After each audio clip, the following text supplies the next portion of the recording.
કરી રહી છે પ્રચંડ પ્રચાર। બનાસકાંઠાના દિયોદર તાલુકાના જાડા ગામે ભાજપની સભા। ભાજપ પ્રદેશ અધ્યક્ષ સી.આર. પાટીલની હાજરીમાં સભાઓ ગજવવામાં આવી રહી છે।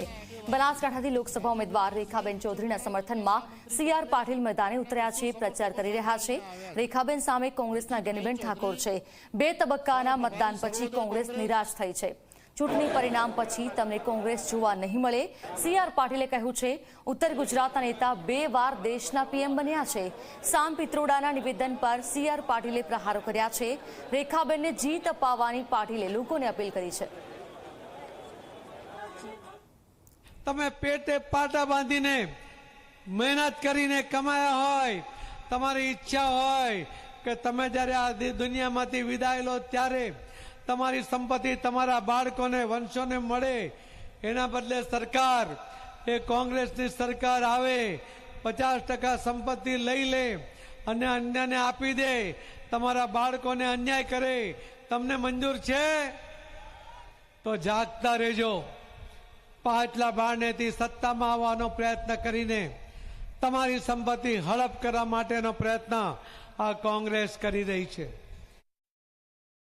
મનમોહનસિંહ પ્રધાનમંત્રી હતા ત્યારે જ એમણે કહ્યું હતું કે આ દેશ પર પહેલો અધિકાર લઘુમતીનો છે, પણ એનાથી મુસલમાનો રાજી થયા નહોતા।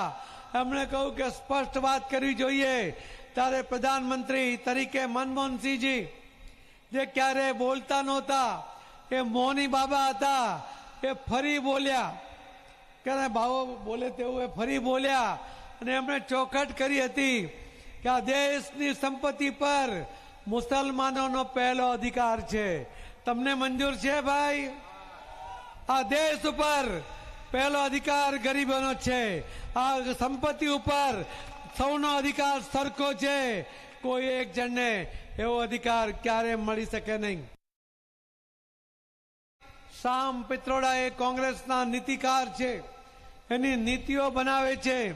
એ તો હમણાં કોંગ્રેસના નેતા રાહુલ ગાંધી, એમના પિતા રાજીવ ગાંધી એના પણ એ સલાહકાર હતા। એમની સલાહને કોંગ્રેસ માને છે। એમણે એવું કહ્યું કે આ દેશની અંદર જે લોકો કંઈ કમાય છે, કમાયા પછી પોતાના બાળકોને, પોતાના વંશને એ કમાણી આપી જવા માટે એ બચત પણ કરે છે। આ બચત એમાંથી અડધા પૈસા લઈને અન્ય કોઈને આપી દેવા, ઘુસપેઠિયાને આપી દેવા, મુસલમાનોને આપી દેવા, એ પ્રકાર કોંગ્રેસ નીતિ બનાવી રહી છે। એ ખુલ્લી પડી ગઈ છે।